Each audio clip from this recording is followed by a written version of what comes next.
નમસ્કાર દર્શક મિત્રો.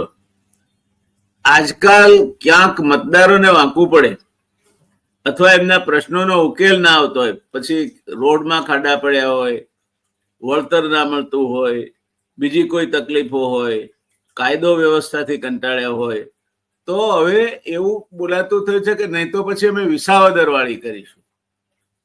આ વિસાવદર વાળી એટલે શું? કેમ કઢી વાળી નહીં? કેમ વિસાવદર વાળી? આ વાતની આજે જરા વિગતે ફોડ પાડવો છે કે આ વિસાવદર વાળી એટલે શું, આમ આદમી પાર્ટી એટલે ખરેખર શું કરશે, અને ગુજરાતમાં ચૂંટણી લડશે તો કોને નડશે ને કોને ફળશે. દોસ્તો, આ પ્રકારની સંપૂર્ણ તથ્ય આધારિત એનાલિસિસ તમને માત્ર આ ચેનલ પર જ જોવા મળે છે. બાકી બધે આકલા પડકારા બહુ જોવા મળશે, પણ એમાં આંકડાઓને કે તથ્યને કઈ બહુ લાગતું ઓળખતું હોય એવું નહીં જોવા. અને અમે રિયલ ડિબેટમાં સ્પષ્ટતાથી વાત કરવા ટેવાયેલા છે. જે હોય તે તળને ફળ સ્પષ્ટ રીતે કહેવું, અને જે લાગે તે કહેવું, એના આધારભૂત આંકડાઓ અથવા આધારભૂત તથ્યો ક્યાંથી લીધા એ પણ કહેવું. તો દોસ્તો, વિસાવદરની ચૂંટણી આવીને ગઈ. વિસાવદરમાં ભારતીય જનતા પાર્ટીએ આખી ફોજ ઉતારી હતી. બે વખત મુખ્યમંત્રી જઈ આવે, પ્રદેશ પ્રમુખ જઈ આવે, ડઝનેક મંત્રીઓ ત્યાં આંટાફેરા મારતા હોય, ગૃહમંત્રી પોતે ધ્યાન રાખતા હોય, એ છતાંય આ ફોજ અને બેફામ નાણાકીય સાધનો ઉપર આમ આદમી પાર્ટીના ગોપાલિયા ભારે પડે.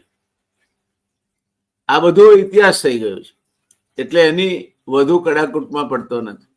ગોપાલ ઇટાલિયા હવે ધારાસભ્ય છે, વિસાવદરના હકીકત છે, એટલે એને હવે એ પાણી વલોવાથી માખણ નહીં નીકળે. હર્બર્ટ સ્પેન્સર નામના એક મોટા ઇતિહાસવિદે એવું કહ્યું છે કે ઇતિહાસનો જો કોઈ સૌથી મોટો બોધપાઠ અથવા પદાર્થ પાઠ હોય તો એ છે કે માણસ ઇતિહાસમાંથી કશું શીખતો નથી. પુરુષોત્તમ રૂપાલા રાજકોટમાંથી ચૂંટણી લડ્યા અને જે વિવાદો ઉભા થયા તેમાં અત્યારે સૌરાષ્ટ્રમાં ભારતીય જનતા પાર્ટીની સ્થિતિ નબળી પડતી જાય છે. વિસાવદરની હાર અને ત્યારબાદ સૌરાષ્ટ્રમાં ઘણી બધી જગ્યાએ ભારતીય જનતા પાર્ટીના સંગઠનમાં ઉકળતો ચરુ સપાટી પર આવ્યો છે, હકીકત છે. હમણાં અમરેલીમાં દિલીપ સંઘાણીને 71 વર્ષ થયા. મેં ગોલ્ડન જ્યુબિલી સાંભળી છે, ડાયમંડ જ્યુબિલી સાંભળી છે, પ્લેટિનમ જ્યુબિલી સાંભળી છે, એટલે 50-75 વર્ષના ઉજવણા સાંભળ્યા છે, ષષ્ઠી પૂર્તિ સાંભળી છે. પણ 71મા વર્ષે સન્માન સમારંભ થાય એવું દિલીપ સંઘાણીએ પહેલી વાર દાખલો પૂરો પાડ્યો. અને ત્યાં ભેગા થયેલામાંથી કેટલા રેલેવન્ટ હતા અને કેટલા નહીં રિલેવન્ટ હતા એની બહુ ચિંતામાં નથી પડવું, કારણ કે કેટલાક રેલેવન્ટ હોવા છતાં એ રિલેવન્ટ થઈ ગયા છે ગુજરાતના રાજકારણમાં, કારણ કે દિલ્હી બેઠા છે. અને નીતિનભાઈ પટેલ એ હવે પોતાના અસ્તિત્વની તપાસમાં છે, એટલે નીતિનભાઈ પટેલ ક્યાંય જાય ને બોલે એનું કઈ જાજુ વજન પડતું એવું દેખાતું નથી. એટલે દિલીપ સંઘાણીના સન્માન માટે આ સંમેલન યોજાયું. 71 વર્ષના થયા દિલીપભાઈ, દેખાતા નથી 71 વર્ષના. આમ તો 71 ને ઊંધા કરીએ તો 70 થાય. એટલા વર્ષના હોય તેવા એમનું નિખાર છે.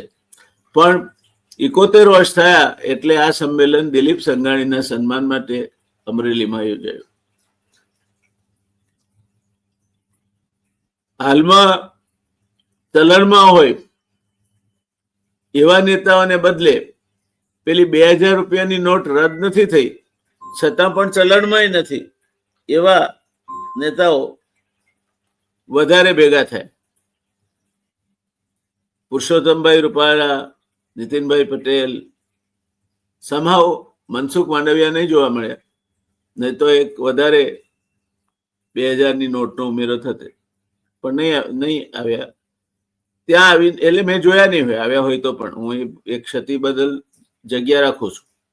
દિલીપ સંઘાણી અથવા પછી હવે દિલીપ સંઘાણી 75 વર્ષ તરફ જઈ રહ્યા છે, તેના સ્વીકાર માટેનું સંમેલન હતું કે 4 વર્ષ પછી હવે અલ્લાહ બેલી જવું જરૂર છે, 1500 દૂર છે. હું તો 75 વર્ષનો થઈ જઈશ અને 75 વર્ષે થાય એટલે કોઈએ નિવૃત્ત થઈ જ જવું એવું ક્યાંય લખ્યું નથી, એવું ભાગવતજીએ કહ્યું છે. આપણે કહીએ તો ના મને, અને નરેન્દ્રભાઈએ પુરવાર કર્યું છે. એટલે દિલીપ સંઘાણીએ પણ 75 વર્ષની હવે બહુ ચિંતા કરવા જેવી છે નહીં. એટલે એમનો આ સન્માન સમારંભ વાળો પ્રસંગ સમજાયો નહીં. આ બધામાં બેગાની શાદી મેં અબ્દુલ્લા દીવાના ની માફક કાર્યકરો તાળીઓ લેતા આનંદિત અવસ્થામાં જોવા મળે. ત્યારે સૌરાષ્ટ્રમાં મૂળ નાખી રહેલી આમ આદમી પાર્ટી એમના માટે ભારતીય જનતા પાર્ટીનું નુકસાન કરતા એના ગલગલિયા થતા હશે, પણ એ આખો વિચાર કેટલો ખોટી દિશાનો છે કે ભારતીય જનતા પાર્ટીને આમ આદમી પાર્ટી નુકસાન કરશે. એ આખો વિચાર મૂળભૂત રીતે ખોટી દિશામાં ભ્રમણા ઊભી કરવા માટે ફેલાવાયેલો વિચાર છે. એનો પર્દાફાશ વિસાવદરના પરિણામો કઈ રીતે કરે છે એની આપણે આજે વાત કરવી છે. આપણે હકીકતો સાથે વાત કરવી છે કે આમ આદમી પાર્ટી કોને નડે ને કોને ફળે. અને હું સ્પષ્ટ કહું છું કે આમ આદમી પાર્ટી કોંગ્રેસને નડે અને ભાજપને ફળે. આખી વાતને, અને જો ભાજપે અને આમ આદમી પાર્ટીએ ગુજરાતમાં રાજ્ય કરવું હોય અથવા તો જવાબદાર વિરોધ પક્ષ તરીકે પણ પૂરતી સંખ્યા મેળવવી હોય તો બંને ભેગા થઈને લડવું પડે. એ પેલો સંઘ કાશીએ પહોંચે કે નહીં એ રામ જાણે. એટલે આખી વાતને સમજવા માટે વિસાવદરની પેટા ચૂંટણીમાં આમ આદમી પાર્ટી, કોંગ્રેસ તેમજ ભારતીય જનતા પક્ષનો દેખાવ કેવો રહ્યો તે સમજવું ખૂબ જ ઉપયોગી થઈ પડે. 2022ની ગુજરાત વિધાનસભાની ચૂંટણીમાં વિસાવદર મત વિસ્તારમાંથી આમ આદમી પાર્ટીના ઉમેદવાર ભૂપત ભાયાણી જીત્યા હતા. તે સમયે કોંગ્રેસ અને બીજેપી બંને પક્ષો આ ચૂંટણી હારી ગયા હતા. આમ વિસાવદરની પેટા ચૂંટણી આવી તે પહેલા ગુજરાત વિધાનસભાની 2022ની સામાન્ય ચૂંટણીમાં વિસાવદર મત વિસ્તારમાંથી આમ આદમી પાર્ટી વિજયી થઈ હતી. એટલે આમ આદમી પાર્ટી આ સીટ જાળવી રાખી છે. પહેલી વાત તો એ કે જે વડાવી ચડાવીને રજૂ કરવામાં આવે છે કે ગોપાલ ઇટાલિયાનો આ ચમત્કાર થયો, એ ગોપાલ ઇટાલિયાનો ચમત્કાર નહીં, આમ આદમી પાર્ટીની સીટ હતી. કેશુભાઈ પટેલ ત્યાંથી ચૂંટાતા હતા ત્યારથી આ સીટ સત્તાધારી પક્ષથી વિપરીત વલણ રાખતી સીટ છે. આ બધા પરિબળોને પાછળ ધકેલીને ગોપાલ ઇટાલિયાની વાકચતુરાઈ ઉપર આપણે ચાલીએ છીએ તે મને લાગે છે સંપૂર્ણપણે ગેરમાર્ગે દોરાયું છે. હવે આવી અગત્યની મૂળ વાત પર. આ વાત છે 2025ની વિધાનસભાની પેટા ચૂંટણી અંગેની. વિસાવદર મત વિસ્તાર માટે આમ આદમી પાર્ટીના ગોપાલ ઇટાલિયા 51.04 એટલે 51% ગણીએ આપણે, 51% મત સાથે વિજયી થયા. બીજા નંબરે ભાજપના કિરીટ પટેલ 39.24% મત મેળવી ગયા. અને છેલ્લા નંબરે ભારતીય રાષ્ટ્રીય કોંગ્રેસના ઉમેદવાર નીતિન રાણપરિયા નગણ્ય કહી શકાય એવા 3.7% મત મેળવ્યા. એટલે કોંગ્રેસ ત્રીજા નંબરે રીતે ખરાબમાં ખરાબ રીતે આવી. આ આંકડા ઇલેક્શન કમિશનના જૂન 2025માં થયેલ વિસાવદર પેટા ચૂંટણીમાંથી લીધા છે. આગળ સંશોધન કરતા ત્રણેય પક્ષોને વિસાવદર વિધાનસભાની અગાઉની ચૂંટણીમાં કેટલા મત મળ્યા તેની સરખામણી કરીએ તો અધિકૃત ડેટા પરથી નીચે પ્રમાણે વિગતો મળે છે. મૂળ ચૂંટણી માટે જે 2022માં ચૂંટણી થઈ હતી વિધાનસભાની, એમાં ભારતીય જનતા પાર્ટીને 40.36% મત મળ્યા હતા. આ પેટા ચૂંટણીમાં એને 39.24% મત મળ્યા. સમજી લો, ભારતીય જનતા પાર્ટીનો મત વિસ્તારનો મતભેદ ઘટ્યો નથી. હા, આ બધા દિગ્ગજો ત્યાં પડાવ નાખીને પડ્યા રહ્યા હતા, નાણાંની રેલમછેલ હતી, છતાં એ વધી નથી શક્યો, એ જુદી વાત છે. પણ ભારતીય જનતા પાર્ટીએ બહુ જાજુ એના મતદાર ફેરવાયો નથી ત્યાંથી. એટલે એ એમનો એમ જ રહ્યો છે લગભગ. મૂળ ચૂંટણીમાં ભારતીય જનતા પાર્ટી એટલે 2022ની વિધાનસભાની ચૂંટણીમાં ભારતીય જનતા પાર્ટીને 40.36% મત પડ્યા હતા. જ્યારે પેટા ચૂંટણીમાં 39.24% એટલે કે માત્ર 1.06% જો બરાબર કાઢવો એટલે માત્ર 1% જ ઓછા મત મળ્યા છે. ભારતીય જનતા પાર્ટીએ ગોપાલ ઇટાલિયાના ધુઆંધાર પ્રચાર, ધુઆંધાર એન્ટ્રી, ધુઆંધાર ધમધોકાર, ધમ પછાડા આ બધા સામે માત્ર 1% જ મત ગુમાવ્યો છે. એ વાત સમજમાં આવવી જોઈએ. ભારતીય જનતા પાર્ટીને નુકસાન નથી થયું. એનો જે વોટ બેઝ છે એ 1% ઘસાયો છે, લગભગ 40%ની આજુબાજુ. આજે પણ એને એ વોટ બેઝ જાળવી રાખ્યો છે. આની સામે અગાઉની ચૂંટણીમાં કોંગ્રેસને 11.57% મત મળ્યા હતા. અગાઉ પણ કોંગ્રેસ ત્રીજી આવી હતી, પણ એને 11.57% મત મળ્યા હતા. તેનું ધોવાણ થઈને માત્ર 3.7% જેટલા મત રહ્યા. આમ આમ આદમી પાર્ટી સૌરાષ્ટ્રમાં જો ત્રીજા બળ તરીકે ઉપસે તો સૌથી મોટી ચિંતા કોંગ્રેસે કરવી જરૂરી છે, કારણ કે વિસાવદરમાં અગાઉની વિધાનસભાની ચૂંટણીની સરખામણી કરીએ આપણે અને ન આમ આદમી પાર્ટી અને કોંગ્રેસની મતબેંકમાં જ ગાબડું પાડે એવું આપણે સમજવું હોય તો ન કરે નારાયણ અને વળી પાછો કોંગ્રેસ અને ભાજપ આમ આદમી પાર્ટી વચ્ચે ત્રિકોણીય જંગ ગુજરાતમાં થાય તો કોંગ્રેસની નબળી સીટોના મત ભારતીય જનતા પાર્ટી તરફ વળે અને થોડાક આમ આદમી પાર્ટી પણ લઈ જાય. જે ગઈ વિધાનસભાની ચૂંટણીમાં કોંગ્રેસ લગભગ 75 બેઠકની આજુબાજુ લાવશે એવી ધારણા હતી, પણ આમ આદમી પાર્ટીએ ઘણી જગ્યાએ કોંગ્રેસના ઉમેદવારોને હરાવવામાં મહત્વનો ભાગ ભજવ્યો હતો. તે પરિસ્થિતિ ફરી એકવાર આમ આદમી પાર્ટી, અમે તો અમારી લડાઈ ભાજપની નીતિ રીતિઓ સામે છે, ના છે, આ બધી વાતો તમને ને મને છેતરવા માટેની છે. એમની લડાઈ એમને ખબર છે કે એ સત્તા સ્થાને આવી શકે એમ નથી. આમ આદમી પાર્ટીને પોતાને ખબર છે, એવું નથી જાણતા. આમ આદમી પાર્ટી ગુજરાતમાં સત્તા સ્થાને આવે એ દિવા સ્વપ્નો જોવાની, જેને કઈ નશો કરતા હોય એ સિવાય બીજા કોઈને જરૂર નથી. સત્તા પર તો જો આમ આદમી પાર્ટી ત્રીજા બળ તરીકે લડશે, અલગથી લડશે, કોંગ્રેસ, આમ આદમી પાર્ટી અને ભાજપ એમ ત્રિકોણીઓ થશે તો ભારતીય જનતા પાર્ટી એટલી જ લગભગ સીટો સાથે સત્તા પર આવશે. એ વાત કોંગ્રેસના નેતાઓએ સમજી લેવાની જરૂર છે, એ વાત પ્રજાએ સમજી લેવાની જરૂર છે. અને એટલે આમ આદમી પાર્ટીને મત આપીને બગાડવો કે તમને ભારતીય જનતા પાર્ટીના 35 વર્ષના કુશાસનથી કંટાળ્યા છો તો કોંગ્રેસ તરફી મતદાન કરીને કોંગ્રેસને જીતાડી, જો કોંગ્રેસ સારા ઉમેદવારો આપે તો.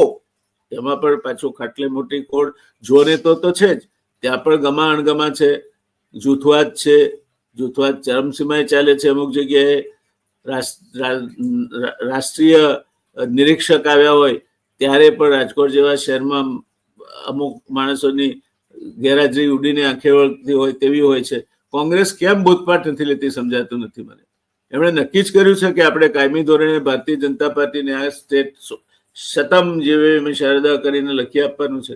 જો કોંગ્રેસ આ નહીં સમજે, જો ગમે તેવા ઉમેદવારો આવશે, જો આંતરિક ફૂટફાટ ચાલુ રહેશે, જો એમના વલણમાં ફેરફાર નહીં થાય, જો પ્રજાને ગમતો ઉમેદવાર અને એમના પ્રશ્નોને રજૂ કરી શકે એવો સક્ષમ ઉમેદવાર રહી આવે તો ફરી એકવાર ભારતીય જનતા પાર્ટી ગુજરાતના કર્મે લખાયેલી છે, માની લેજો. આ જનતાએ સમજવાની જરૂર છે ને. 1990માં આ જ ગુજરાતની જનતાએ ચિમનભાઈ ને કેશુભાઈને એક હાથે બેસાડીને કહ્યું હતું કે બંને ભેગા થઈને આવો, અમે જીતાડી દઈશું, નહીં તો નહીં.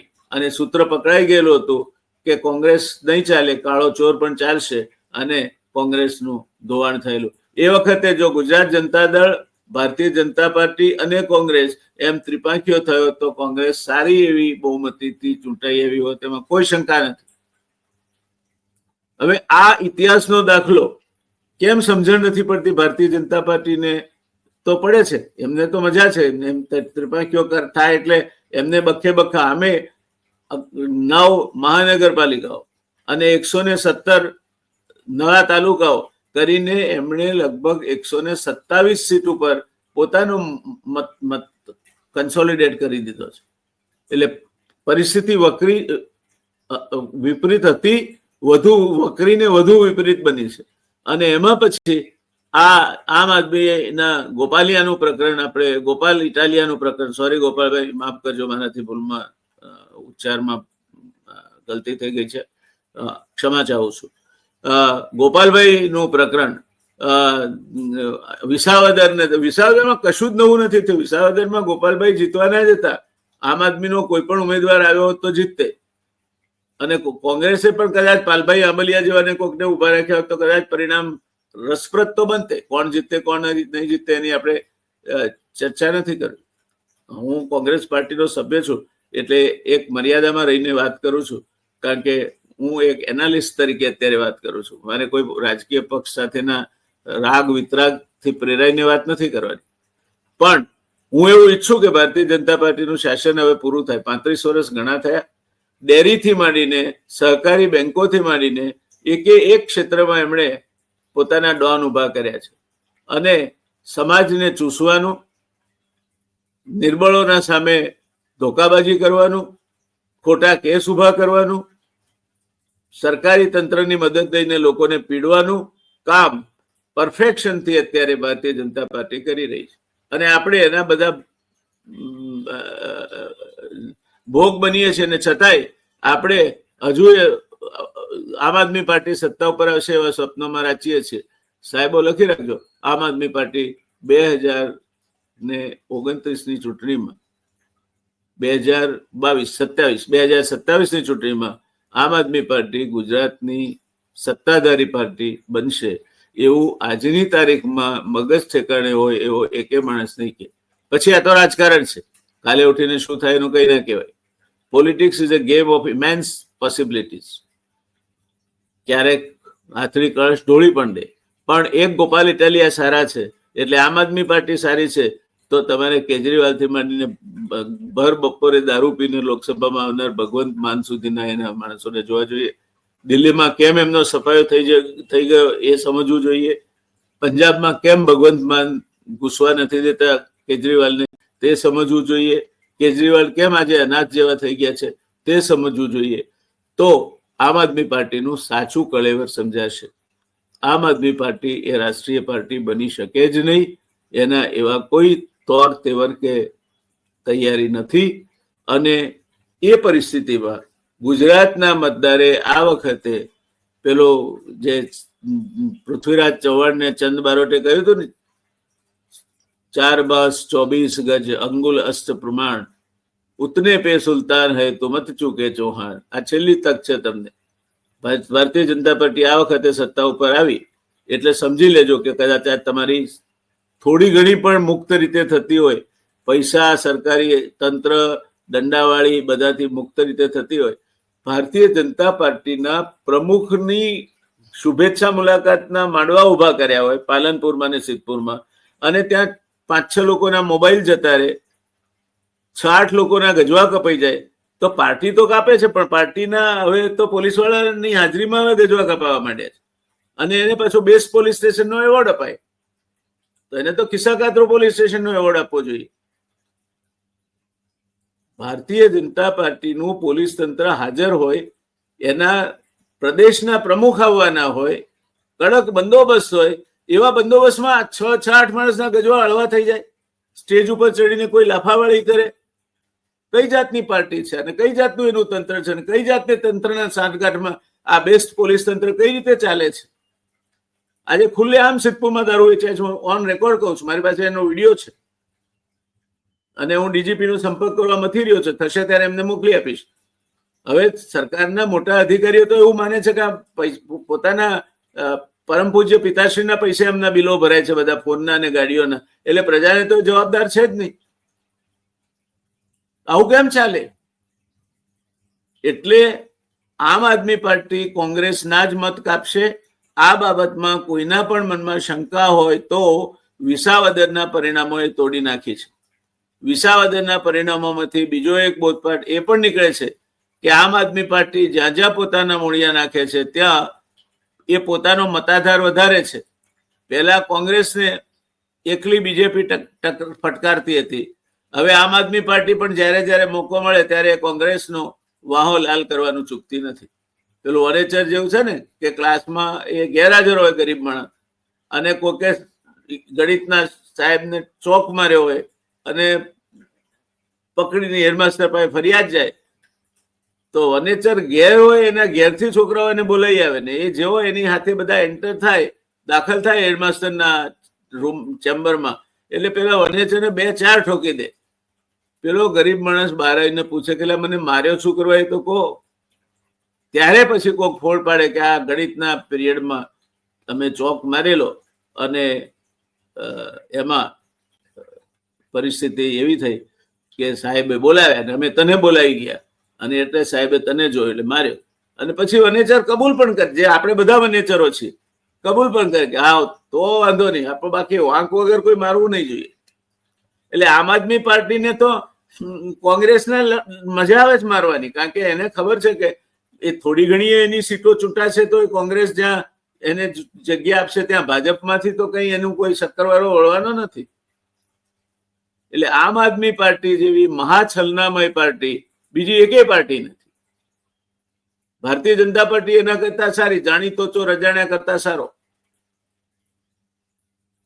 આ અંગ્રેજી કહેવત છે, known devil is always better than unknown Angel.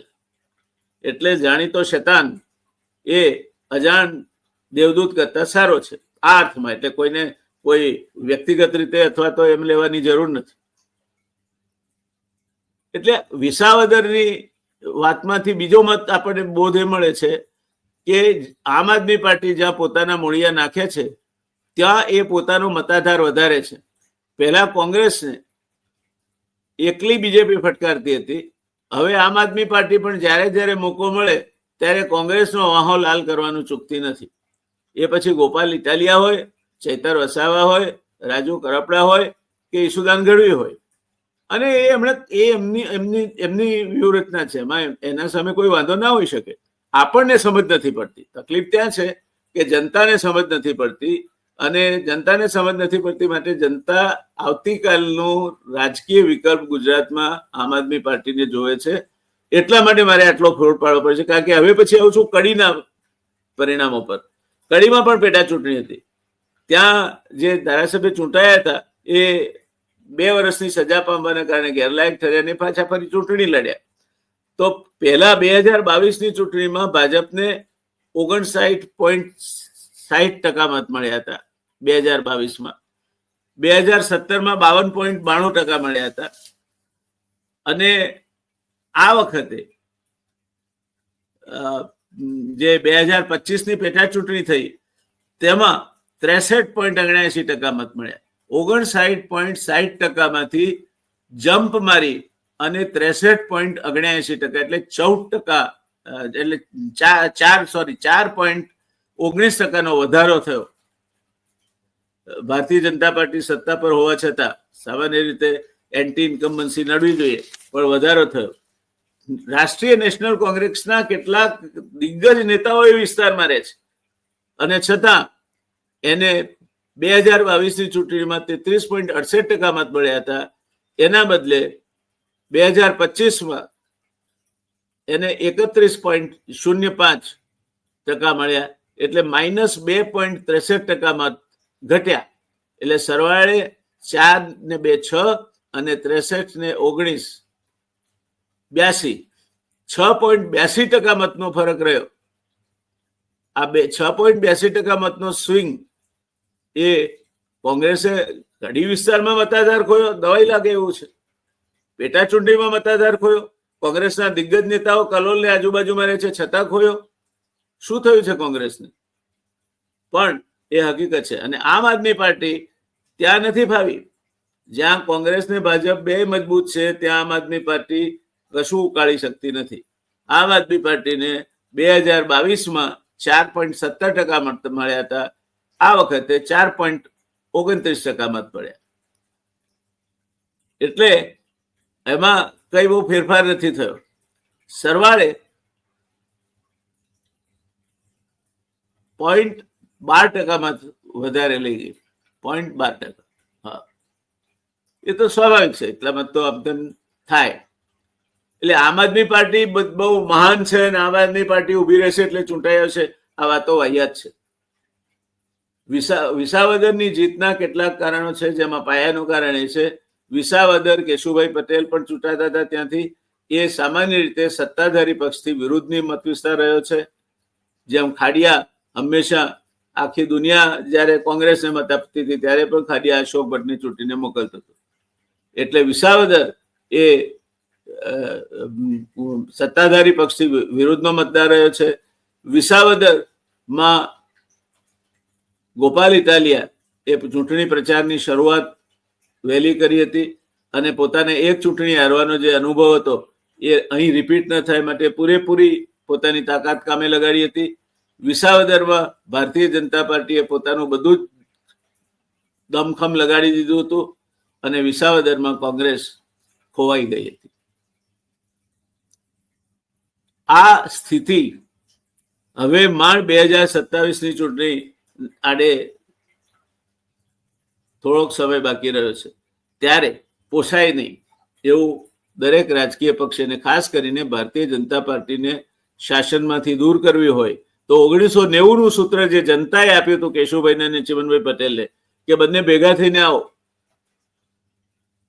તો આમ આદમી પાર્ટી કોંગ્રેસના મત કાપવાનું બંધ કરશે તો જ આ શક્ય બનશે, નહીં તો આમ આદમી પાર્ટીની ઈરાદાઓ બહુ ચોખ્ખા દેખાતા નથી. એ કોંગ્રેસને કાપવા માંગે છે ને ભાજપને કાપવા માંગે છે. ભાજપને મર્યાદિત નુકસાન કરી શકશે, કોંગ્રેસને વધારાનું નુકસાન કરશે, ને કોંગ્રેસને થતા નુકસાન ભાજપ પણ મહાચતુર પાર્ટી છે. જ્યાં પોતાનો ઉમેદવાર વીક જતો હશે ત્યાં બાકીનું બધું જ સંભાળી લેશે આમ આદમી પાર્ટીનું, ને સરવાળે પાછી ભારતીય જનતા પાર્ટી સત્તા પર આવશે. આ સ્થિતિ આપણને કલોલ અને વિસાવદરના પરિણામો પરથી દેખાય છે. એટલે આમ આદમી પાર્ટીથી એકદમ ગોપાલ ગોપાલ ગોપાલ જય જય ગોપાલ જય જય ગોપાલ થઈ રહ્યું છે, એવું બધું હરખાઈ જવાની જરૂર નથી. એ ત્યાંની જ આમ આદમી પાર્ટીની જ કોન્સ્ટિટ્યુઅન્સી હતી. આ અગાઉ પણ આમ આદમી પાર્ટીના જ ઉમેદવાર જીત્યા હતા અને આ વખતે આમ આદમી પાર્ટીના ઉમેદવાર જીત્યા, એમાં કઈ નવાઈ પામવા જેવું નથી. ખાલી મતની ટકાવારીમાં વધારો થયો છે અને એનો જશ હું કોંગ્રેસની નિષ્ક્રિયતા અથવા તો સારા ઉમેદવાર મૂકવાની એમની મજબૂત ઉમેદવાર નહીં મૂકી શકવાની એમની મજબૂરી હોય કે મર્યાદા અને ઇટાલિયાની મહેનતને આપું છું. પાલ આંબલિયા જેવો જો કોંગ્રેસનો ઉમેદવાર હોત તો કદાચ આટલું સરળતાથી આમ આદમી પાર્ટી જીતી શકી ના હોત.